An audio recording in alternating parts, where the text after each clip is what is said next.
बाबा जोमात आहे कॉमात. चला काय विषय पुढे सांगतो. नमस्कार पब्लिक. तर मी आलतो गावाकडे आले आले आपल्याला रिकामे कामाला लागते. तर आता मी चाललोय सांगलीला बँकेत जरा काम होतं आणि ते काम करायचंय.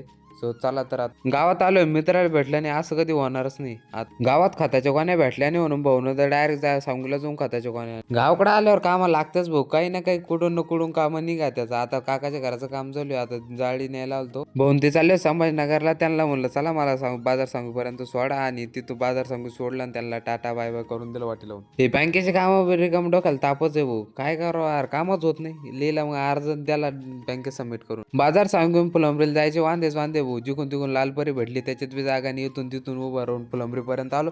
बस स्टँडला येत नाही तर बाप नुसती गर्दीच गर्दी होती. पाय ठेवायला बी जागा नव्हती, एवढी बस जवळ गर्दी होती. त्याच्यानंतर भेटले बाबली सिटी बस, मस्त खिडकीचं सीट होतं.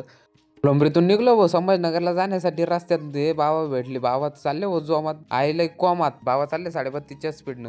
तुम्हाला बोलता बोलता पोहोचलो संभाजीनगरला. चला आजच्या दिवसासाठी इथंच थांबतो. भेटत राहू नवीन नवीन ब्लॉग मध्ये.